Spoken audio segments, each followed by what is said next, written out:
Hello guys, RSD global classes में आप सभी का स्वागत है। आज हम ट्रिग्नोमेट्री के बेसिक के जानकारी आप लोगों को देंगे, जो कॉम्पिटिटिव एग्ज़ाम में भी काफ़ी पूछा जाता है और यूपी बोर्ड में तो पूछा ही जाता है। ठीक है, आज हम आपको त्रिकोणमिति के विषय में बताएंगे, इनके अनुपातिक मान कैसे निकाले जाते हैं। ठीक है, तो आपके पास एक ट्रिक आप लोगों ने पढ़ी होगी जिसको बोला जाता है लाल बटे कक्का। ठीक, ये है क्या, इसके विषय में आज हम इस पर चर्चा करते हैं। तो सर्वप्रथम इसको समझने के लिए मुझे क्या लेना पड़ता है, एक समकोण त्रिभुज लेना पड़ता है। समकोण त्रिभुज लेने से लेते हैं तो इसमें तीन साइडें होती हैं, तीन भुजाएं होती हैं। तो जिसको हम थीटा मानते हैं, कि जिस भुजा के सामने हम उसको थीटा मानते हैं, तो उसके सामने वाली भुजा हमारी क्या हो जाती है, वो लंब हो जाती है। ठीक है, और जो समकोण यहाँ पे बनता है, ठीक, जहाँ पे समकोण बनता है उसके सम्मुख भुजा जो होती है वो आपकी कर्ण कहलाती है। तो ये कर्ण जो है उस त्रिभुज की सबसे बड़ी भुजा होती है। ठीक, जो तीसरी भुजा बच गई उसको आधार बोलते हैं।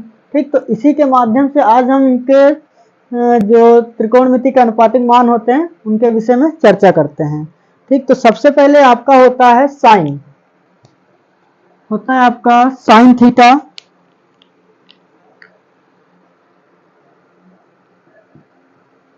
साइन थीटा बराबर फिर होता है आपका कॉस थीटा बराबर फिर आपका टैन थीटा बराबर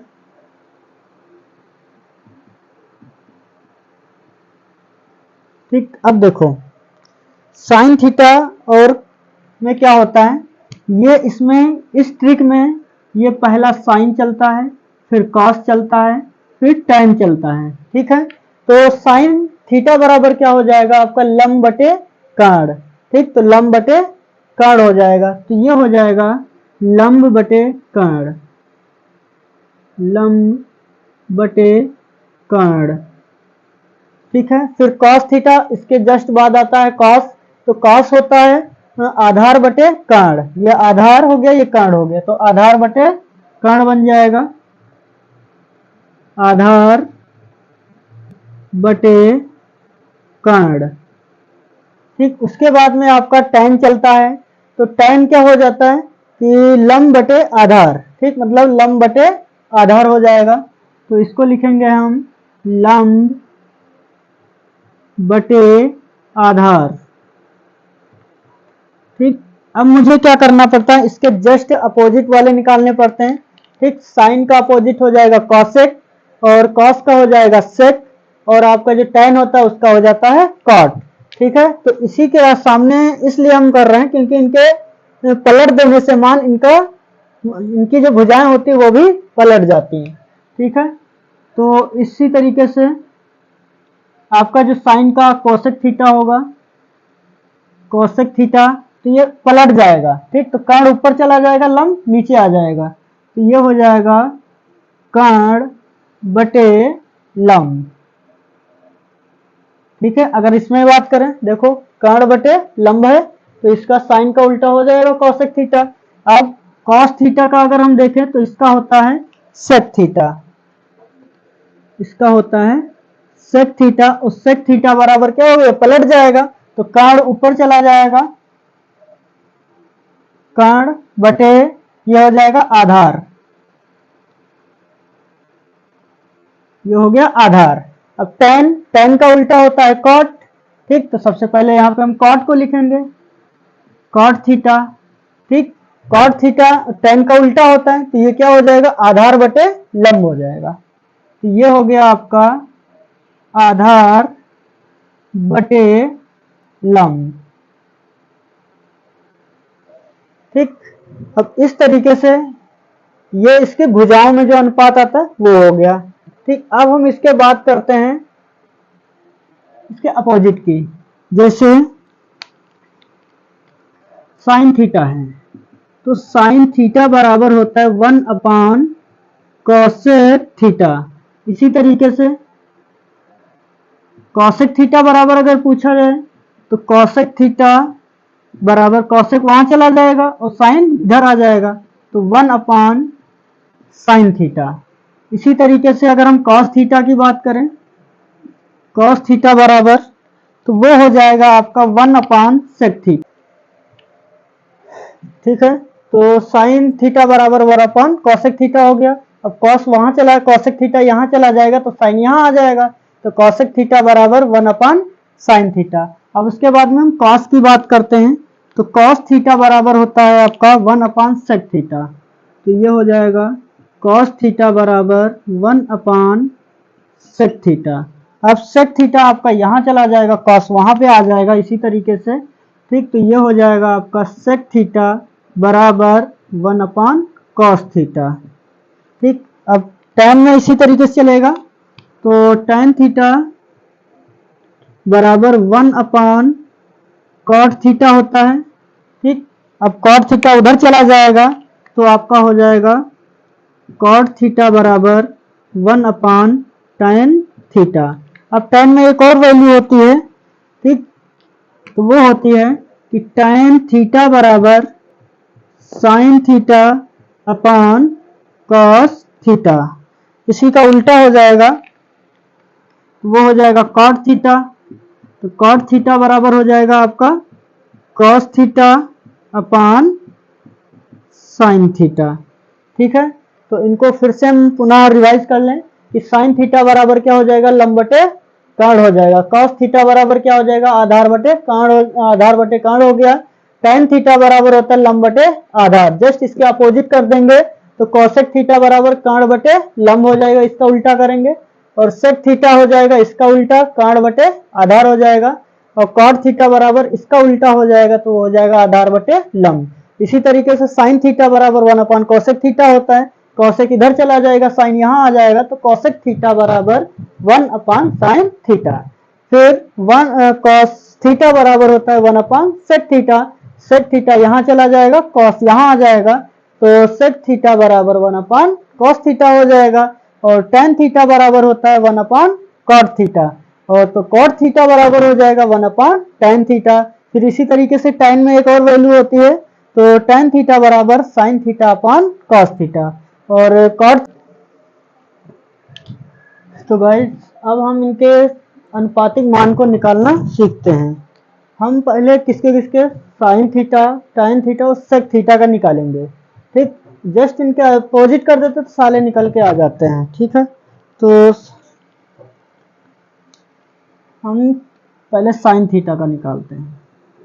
sin थीटा, ठीक, यहाँ पे आपका हो गया 0 डिग्री, यहाँ पे हो गया आपका 30 डिग्री, यहाँ पे हो गया 60 डिग्री, यहाँ पे हो गया आपका यहाँ पे हो गया 45 डिग्री, यहाँ पे हो गया 60 डिग्री, और ये आपका हो जाएगा 90 डिग्री।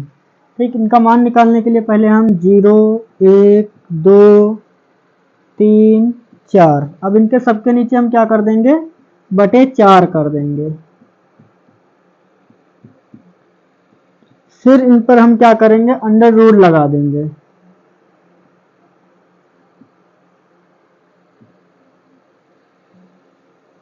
इस तरीके से अब किसी भी भिन्न के अंश में अगर 0 होता है, ठीक, तो उसका पूरा मान आपका क्या होता है, 0 हो जाता है। ठीक, अब 1 का अंडर रूट होता है तो 1 ही होता है। अब 4 अंडर रूट जो 4 है आपका, जैसे ये अंडर रूट 4, ठीक, तो ये किसका वर्गमूल है, 2 का। ठीक, तो ये 2 का वर्गमूल है, तो यहाँ पर हम लिख देंगे 2। फिर अंडर रूट, तो गाइस अब हम sin थीटा का मान निकालना सीखेंगे। जैसे किसी के अंश में अगर 0 है तो उसका पूरा मान क्या होता है, वो 0 हो जाता है। ठीक है, फिर 1 का वर्गमूल 1 ही होता है, 1 हो गया, बटे 4 वर्गमूल होता है 2 का, तो इसके हो जाएगा बटे 2। फिर अंडर रूट 2 है तो अंडर रूट 2 ही रहेगा। फिर 4 होता है 2 का वर्गमूल, तो हो जाएगा 2। अब यहाँ पर थोड़ा इसको हल करना है। यहाँ पे जैसे आप लिखा है √2, और 2 को लिख सकते हैं हम √2 गुणे √2, तो 1 √2 ये कट जाएगा, तो ऊपर बच गया 1, तो ये इस तरीके से बच जाएगा 1/√2। ठीक, तो इसके बराबर में ये लिख सकते हैं 1/√2। ठीक है, अब ये वाला तो √3 है तो √3 ही रहेगा। और ये रूट 4 का जो मान हो जाएगा वो हो जाएगा आपके पास 2। ठीक, 1 से 4 से 4 कट जाएगा। ठीक, तो यहाँ पे 1 अंडर रूट आएगा और 1 अंडर रूट जो होता है उसकी वैल्यू होती है 1। ठीक, इन सभी के मान को हम यहाँ पर पुट कर देंगे। 0 हो गया, फिर ये हो गया 1/2 हो गया, ये वाला 1/√2 हो गया, ये वाला आपका हो जाएगा √3/2 और ये वाला हो जाएगा 1। ठीक है, अब हम क्या करेंगे, इन्हें सभी के मानों को पलट देंगे तो मेरा आ जाएगा cos थीटा का मान निकल के। ठीक, तो अब देखो इनको हम इधर से लिखते हैं, जब इधर से लिखेंगे तो मेरा cos का सभी मान आ जाएगा। ठीक, तो ये हो गया आपका, जिसे 1 है तो यहाँ पे 1 यहाँ पे आ जाएगा, फिर √3/2 यहाँ आ जाएगा, √3/2 ये ऐसे ही रहेगा। ठीक, ये वाला इधर आ जाएगा 1/2, फिर ये आ जाएगा 0। ठीक है, अब हम क्या tan का निकालेंगे। आपको tan का एक सूत्र बताया था। ठीक है, tan का एक सूत्र बताया था, उसी के अनुसार अब हम इसमें निकालेंगे। ये आपको सिखा दिया इसको। ठीक, एक बार फिर से वीडियो पीछे करके देख लें, अच्छे से समझ में आ जाएगा।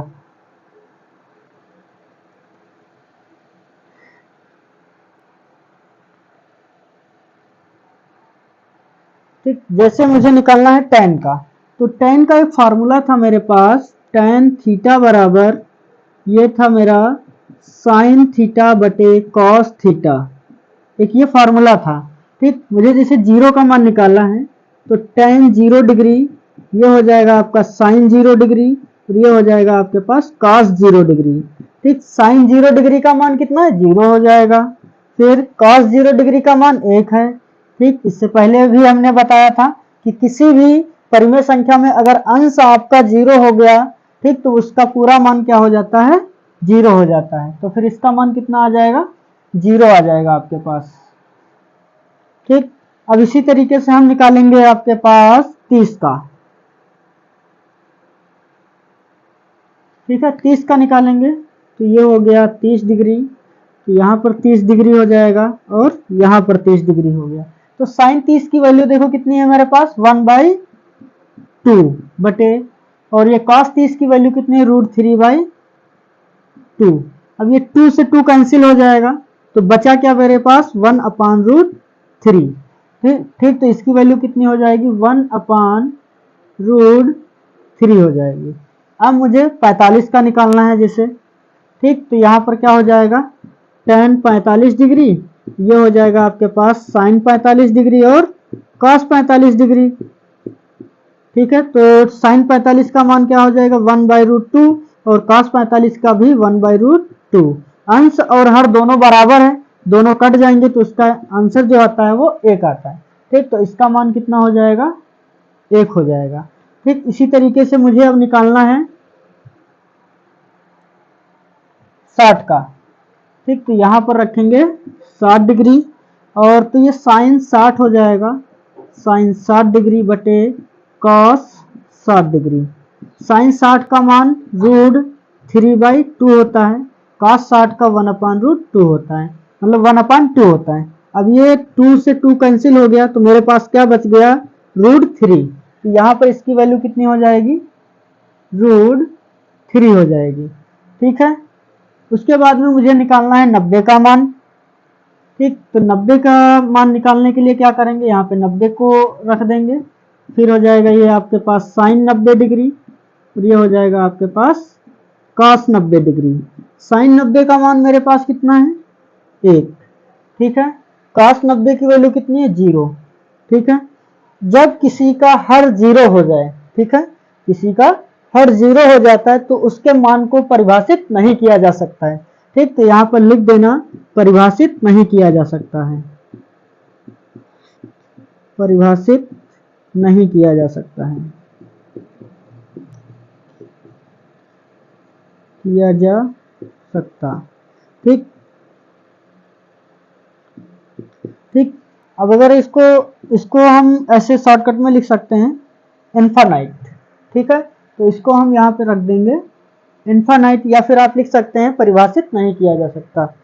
ठीक, इसी तरीके से मुझे अगर cot का निकालना है तो कॉट को निकालने के लिए क्या करते हैं, हम इसको उल्टा कर देंगे। ठीक, अब इसको उल्टा कर देंगे तो ये वाला पहले यहाँ आ जाएगा।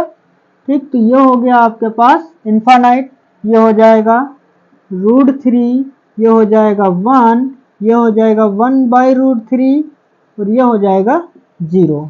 ठीक है, अब मेरे पास सेक का मान चाहिए। ठीक है, सेक थीटा का, तो सेक थीटा बराबर अभी मैंने पढ़ा था 1/cos थीटा होता है। ठीक है, सेक थीटा बराबर 1/cos थीटा होता है। ठीक, तो क्या करेंगे कि जो भी आपकी कॉस की वैल्यू है, ठीक है, उसका गुणात्मक प्रतिलोम कर देंगे। ठीक, गुणात्मक प्रतिलोम का मतलब कि अंश को हर कर देंगे, हर को अंश बना देंगे। ठीक है, तो जैसे अगर इससे निकालना है तो जैसे मैंने कहा सेक 0 का निकालना है। ठीक, तो 1/cos 0 हो जाएगा, 1/cos 0, 1/cos 0 की वैल्यू कितनी है 1, तो 1 का इस काटेंगे तो 1 ही रहेगा। ठीक, तो इसका मान हो जाएगा 1। ठीक, फिर मुझे 30 का निकालना है। ठीक है, तो यहां पर क्या हो जाएगा सेक 30, तो 1/cos 30 हो जाएगा। अब 1/cos 30 हुआ तो 1/cos 30 की वैल्यू कितनी है मेरे पास, cos 30 की है √3/2, तो ये ऊपर चला जाएगा। ठीक, अब देखो मैंने कहा था इसका गुणात्मक प्रतिलोम होता है, देखो अगर इससे निकालेंगे तो 1/√3 हो गया। ठीक, वही चीज आई, अगर हम √3/2 को का गुणात्मक प्रतिलोम कर दें तो उसका मतलब होता है कि अंश को हर बना दिया जाता है और हर को अंश बना दिया जाता है, मतलब अंश को हर और हर को अंश बना दिया जाता है। तो ये √2/√3 वही चीज आ गई। ठीक, तो हम डायरेक्ट भी कर सकते हैं। ठीक, तो इसका मेरे पास कितना आ गया 2/√3। ठीक है, फिर अब जब हम cos 45 का निकालना है तो जैसे 1/cos 45 यहाँ पर होगा 45 डिग्री, तो इसका 1/√2 रखेंगे। √2 ये ऊपर चला जाएगा तो √2 ही तो रहेगा केवल, तो इसका मान आ जाएगा √2 आ जाएगा। ठीक, फिर इसी तरीके से इसका अगर व्युत्क्रम करेंगे तो 2 ऊपर चला जाएगा, 1 नीचे आ जाएगा। ठीक, तो 2 केवल लिखा जाएगा इसका। ठीक है, फिर cos 0 है, cos 0 का परिभाषित देखो यहाँ पर, अब cos 0 का उसका cos 90 का sec 90 का निकाल के दिखा देते हैं क्योंकि इसमें कंफ्यूज हो जाओगे आप लोग।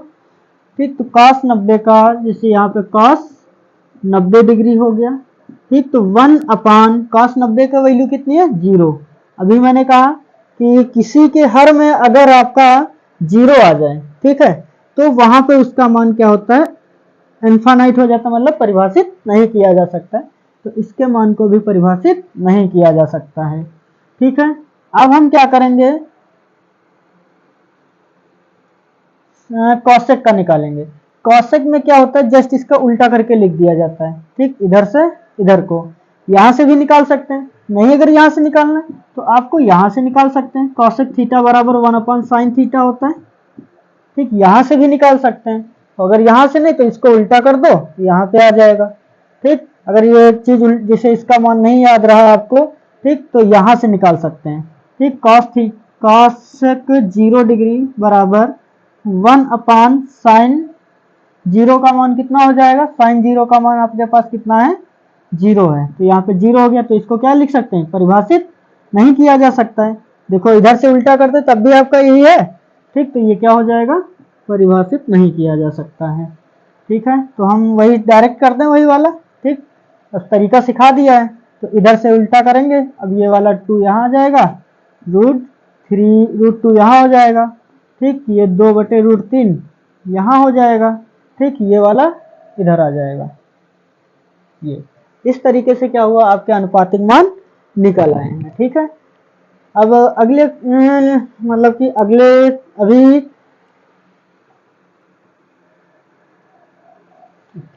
अब हम इसके कुछ जो आपके एनसीईआरटी बुक में जो इसके क्वेश्चन हैं हम उनको हल करेंगे। ठीक है, तो उसमें कुछ मानों की जरूरत पड़ेगी जो इनको याद रखना है। ठीक है, आपको इनको लर्न कर लेना। ठीक है, वरना बनाना सिखा दिया, आप लोग बना भी सकते हैं आराम से। ठीक है, लो बैटरी।